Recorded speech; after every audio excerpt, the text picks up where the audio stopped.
시작. 앵커.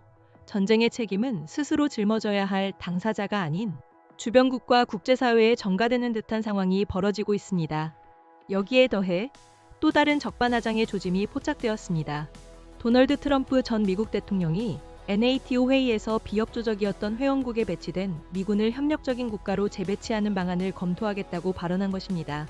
이 발언이 주한미군에 미칠 파장에 대해 전문가의 분석을 들어보겠습니다. 앵커, 봉영식 교수님, 한국은 미국에 대해 그렇게 등한시한 부분이 많지 않다고 보는데 트럼프 전 대통령의 생각은 다른가요?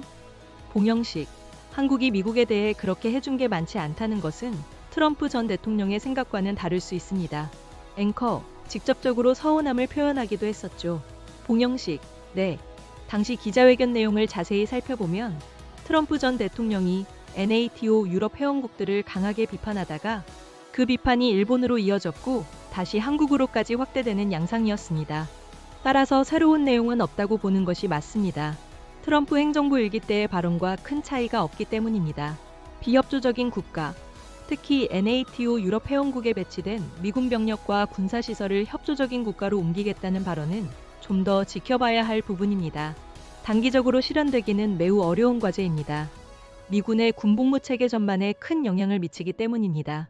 트럼프 전 대통령은 이미 일기 때 독일을 상대로 비슷한 위협을 가한 바 있습니다. 당시 독일에 배치된 미군 병력의 3분의 1을 본국으로 돌려보냈고 상당수는 폴란드로 재배치했습니다. 하지만 이러한 재배치가 완료되기까지는 트럼프 전 대통령의 4년 임기 동안 거의 모든 시간을 소요했습니다. 따라서 트럼프 전 대통령이 어떠한 징벌적 조치를 시작한다 하더라도 현재 임기가 3년 정도 남았음을 고려하면 그 현실화 시점이 그의 임기 종료와 겹칠 가능성이 높습니다. 또한 트럼프 전 대통령의 발언을 고려할 때 협조적인 NATO 회원국이라 부를 만한 나라가 사실상 없었습니다. 즉, 비협조적인 NATO 국가를 처벌하기 위해 병력과 무기를 다른 협조적인 국가로 옮기려 해도 한국과 일본 모두 비판의 대상이 되었던 만큼 어디로 옮기겠다는 것인지 그 대상 국가조차 불분명합니다. 따라서 이번 발언은 감정적인 위협의 성격이 매우 강하다고 판단됩니다. 마무리, 앵커.